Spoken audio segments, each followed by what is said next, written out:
Again, good morning, everybody. Let's dive into this morning's topic, value mapping, one of the critical business architecture viewpoints. And let's just take a step back and just make sure that we understand in the context of business architecture best practices, which we align with what we feel is the industry-leading set of best practices from the Business Architecture Guild and the body of knowledge for business architecture that is produced by that community. And so what we're looking at here on slide 10 is a high-level abstraction of the business architecture framework as described by the BizBox guide. And the whole idea behind this is that, we want to ultimately build up, as we do different types of transformation projects, a business architecture knowledge base, which is often going to take a form of an actual repository of modeling content. But instead of just, populating that repository with a bunch of, cool, good stuff just because we can, we want to take a step back and make sure that we understand, the context and rationale for why we're doing that. And so that's the call out to the box that you see on the right-hand side of the diagram that, what problems we're trying to solve and get our arms around with respect to architecture-driven transformation are a set of very common scenarios. So, for example, mergers and acquisition, regulatory compliance, operational complexity reduction. So there's a lot of very common scenarios that are talked about in the BizBox guide, and those should help inform us about what kind of stakeholders are likely going to be interested in the outcome of the business architecture work, but it also provides some visibility into what types of architecture views we're going to try to render to those stakeholders to represent that we've addressed those concerns. And so the idea is that once we've got that context, then that can help us make a better decision about what types of architecture blueprints, i.e. models, diagrams, matrices, catalogs, that we should pull together to try to make sure that we're representing those very, in often cases, diverse stakeholder perspectives. And all of that should, again, be a way for us to pull out of our centralized repository or knowledge base the kind of content that we're interested in, presenting it to those stakeholders in useful forms. And so what you see in the middle is an identification of the different domains that exist within the architecture knowledge base. And you'll see there's 4 in the middle inside the yellow circle. And those are considered to be the foundational domains of business architecture, namely, generally speaking, irrespective of what kind of business you are and what kind of scenarios that you might find yourself in, 9 times out of 10, it's probably a pretty good idea to make some, reasonable investment in describing your capabilities, i.e. what you do, organization, who does it, information, what kind of content is used to drive those perspectives, and then what we're going to be talking about today, value streams, which is really why are we in business. And then there is the whole idea in the orange circle that surrounds it of what are called extension domains.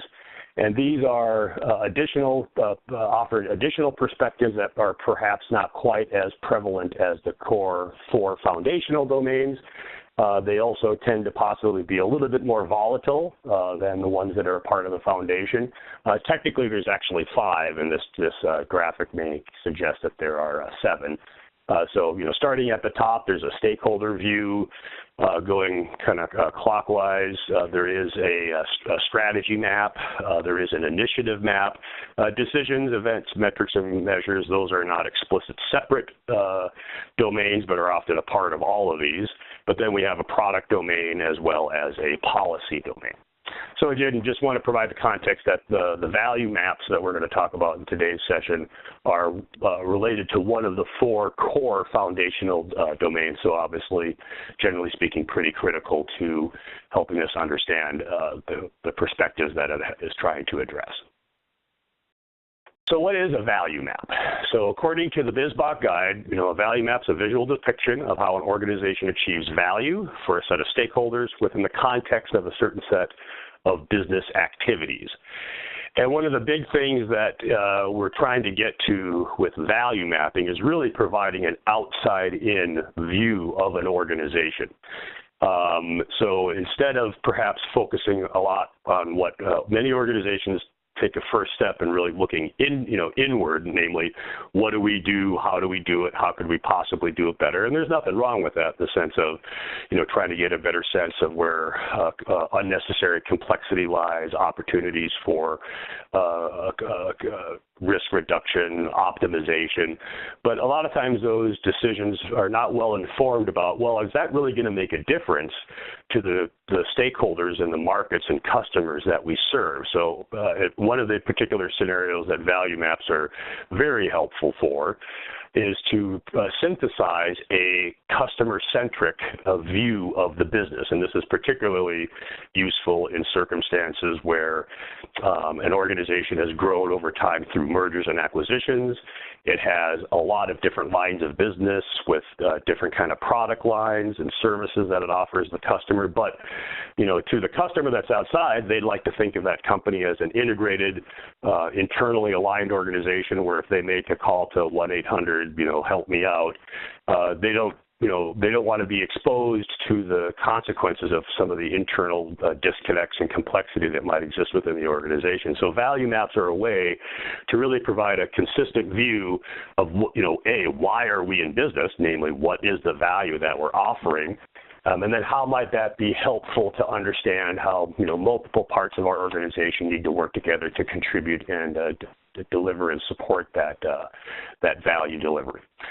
And the value map itself, which is typically rendered as a graphical diagram, and we'll see a number of examples here in just a little bit, is supposed to be describing what the value items are that are exchanged between an organization and its key stakeholders. And usually we start with, particularly again in a customer-centric transformation, on those external stakeholders, but there is an accommodation, and we'll see an example of one of these in a little bit, that there are some value streams that aren't necessarily completely external in the sense that they have to do with customers or suppliers or partners or regulatory bodies, but there is the notion that there also might be internal value maps that talk about how some part of the organization, in many cases, shared services, is providing value to another stakeholder within the organization, but is outside the scope of the particular value perspective.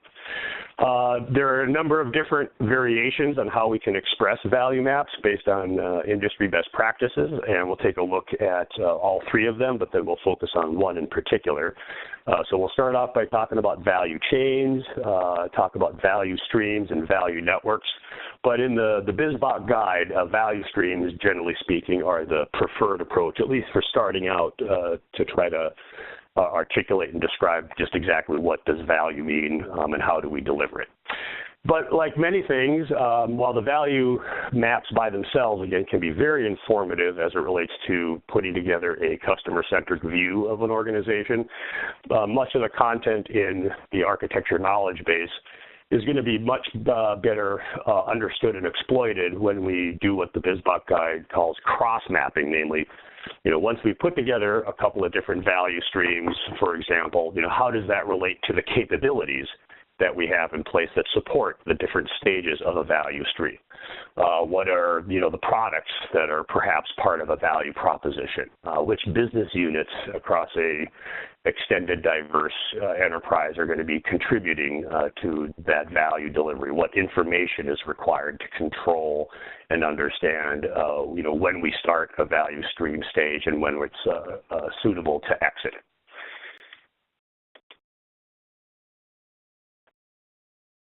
With the whole concept of a value chain, and one of the other reasons is that I think this is a really important and powerful view, it really comes from the work that Michael Porter did back, hard to believe, 3 decades ago in his book about competitive advantage, where he basically pulled together, in particular for manufacturing companies, that there was an idea that there was a value chain. So at this point in time, again, based on the focus on manufacturing, there was one value chain that has to do with, how does a manufacturing organization, consume raw